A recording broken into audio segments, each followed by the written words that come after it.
आज हम उन अमर वीरों को श्रद्धांजलि देने के लिए एकत्रित हुए हैं जिन्होंने देश की आज़ादी के लिए अपने प्राणों की आहुति दे दी।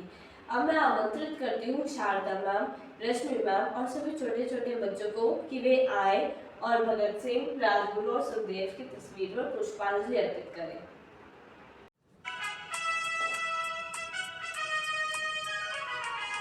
क्रांति की राहों पे हमने बढ़ाया है कदम, क्रांति की राहों पे हमने बढ़ाया है कदम। हम भी बनेंगे भगत सिंह, हम भी बनेंगे भगत सिंह, हम भी बनेंगे भगत सिंह, हम भी बनेंगे भगत सिंह। क्रांति की राहों पे हमने बढ़ाया है कदम, क्रांति की राहों पे हमने बढ़ाया है कदम। हम भी बनेंगे भगत सिंह, हम भी बनेंगे भगत सिंह, हम भी बनेंगे भगत सिंह, हम भी बनेंगे भगत सिंह। भगत सिंह, भगत सिंह। अब मैं आमंत्रित करती हूँ शारदा मैम को कि वे आए और बच्चों को शहीदी दिवस का महत्व समझाएं। इनको अंग्रेजों ने फांसी पे चढ़ा दिया था। क्यों? क्योंकि ये देश की आज़ादी के लिए लड़ रहे थे। तो जब भगत सिंह बड़े हुए थोड़े से तो उन्हें पता चला, 9th क्लास में थे, तब उनको पता चला कि अच्छा हमारे देश में अंग्रेज इस तरह से हमारे यंग बच्चों को फांसी पे चढ़ा दे रहे हैं। तो फिर भगत सिंह ने कहा कि जो करतार सिंह सराभा है उनके काम को आगे बढ़ाना है, उन्हें पूरा करना है। और फिर उन्होंने अपनी टीम बनाई, है ना, जैसे खेल में टीम बनाते हैं वैसे अंग्रेजों से लड़ने के लिए उन्होंने अपनी टीम बनाई। उसी टीम के साथ ही इनके ये थे चंद्रशेखर आजाद और बोले भाई आज इतने सारे बच्चों को उठा लिया जाता है, सुनते हो ना, मम्मी भी कहती है बेटा बाहर मत निकलना, बेटियों को मार के उनके साथ मतलब दुष्कर्म कर दिया जाता है। तो भगत सिंह तो ऐसा देश नहीं चाहते थे, करतार सिंह सराभा तो ऐसा नहीं चाहते थे, सुखदेव, राजगुरु, नेताजी सुभाष चंद्र बोस, चंद्रशेखर वो तो ऐसा नहीं चाहते थे। तो वो ऐसा नहीं चाहते थे, फिर ऐसा हो रहा है तो इसको कौन निपटाएगा, इसके लिए कौन लड़ेगा? हम लड़ेंगे, है ना।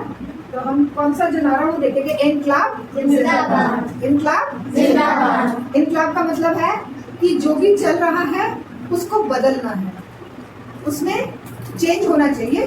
प्रीतिलता वालेदार जो कि अंग्रेजी शासन के खिलाफ आज़ादी आंदोलन की प्रथम महिला शहीद थी, उनका माँ के नाम पत्र अब रश्मि मैम प्रस्तुत करेंगी और बच्चे उनके पीछे दोहराएंगे एवं सीखेंगे। वालेदार का माँ के नाम पत्र, मैं सत्य के लिए स्वाधीनता के लिए प्राण देने आई हूँ। माँ तुम मुझे बुला रही थी, मुझे लगा कि तुम मेरे सिरहाने बैठी बार बार बुला रही हो। तुम्हारे आंसुओं से मेरी छाती भीग रही है। क्या तुम सोच रही हो? मैं तुम्हारे बुलाने पर आवाज न दे सकी। बुलाते तुम हैरान परेशान हुई जा रही हो। स्वप्न में एक बार देखना चाहा था। अपनी लाडली बेटी की जिद पूरी करने आई हो। लेकिन माँ मैंने तुमसे एक बात तक नहीं की। सिर्फ दोनों आँखों से तुम्हारा आंसुओं से सिंचा चेहरा देखती रही। मैंने तुम्हारा चेहरा तक पहुँचने का प्रयास नहीं किया। माँ तुम मुझे माफ करना। मैं तुम्हें बहुत कष्ट देकर जा रही हूँ।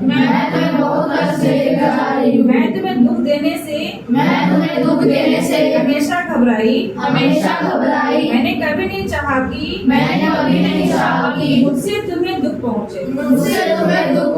मैं तो स्वदेश जननी की आंखों के आंसू पोंछने के लिए अपना खून देने आई हूँ। तुम मुझे आशीर्वाद दो, अन्यथा मेरी मनोकामना पूरी नहीं होगी। एक बार तुमको देखने ना जा सकी। इसके लिए तुम मुझे बस इसके लिए तुम मुझे गलत मत समझना। गलत मत समझना। मैं एक पल के लिए भी एक पल के लिए भी तुम्हें नहीं भूल सकी। तुम्हें नहीं भूल सकी। हर क्षण तुम्हारे आशीर्वाद की कामना करती हूँ। तुम्हारे आशीर्वाद की कामना करती हूँ। मेरे अभाव में पागल कर रहे हैं। तुम्हें पागल कर रहे हैं। माँ, मैं यह जानती हूँ। मुझे मालूम हुआ कि दरवाजे पर बैठी तुम सबको बुला रही हो। अरे आओ तुम लोग आकर मेरा रानी विहीन राज देख जाओ। तुम्हारी यह तस्वीर मेरी आंखों के आगे से हटती नहीं है। तुम्हारी ये बातें सुनकर मेरी हृदय का एक एक कतरा रो उठता है। माँ, तुम अब इस तरह से मत रोना। मैं सत्य के लिए स्वाधीनता के लिए प्राण देने आई। तुम्हें इससे खुशी हो रही है। तुम क्या कर सकती हो माँ? देश पराधीन है। देशवासी इन विदेशियों के अत्याचारों से जर्जर है।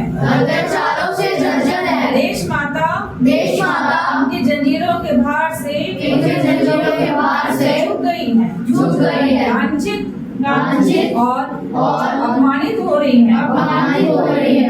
माँ, तुम क्या चुपचाप इस अत्याचार को सहती जाओगी?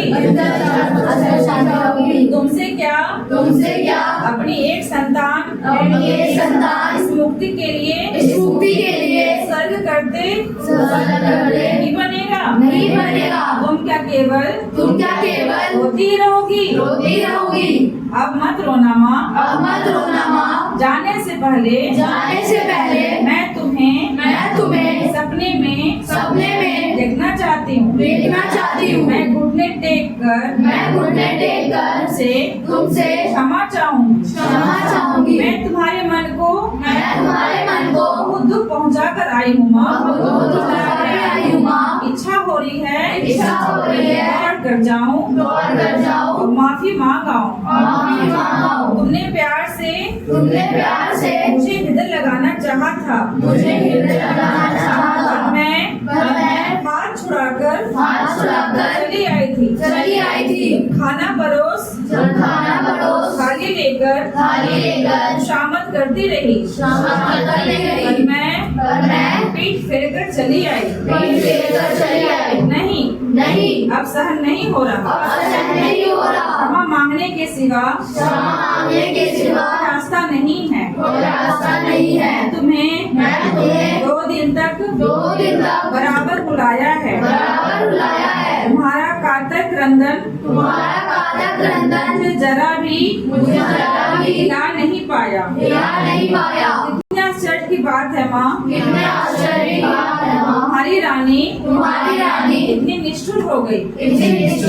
माँ, माफ करो। मुझे तुम माफ कर दो। अब बच्चे किसानों को प्रेरित एवं उत्साहित करने के लिए एक सामूहिक गीत प्रस्तुत करेंगे। संगठित हो जा मेहनत कर, संगठित हो जा मेहनत कर, संगठित हो जा।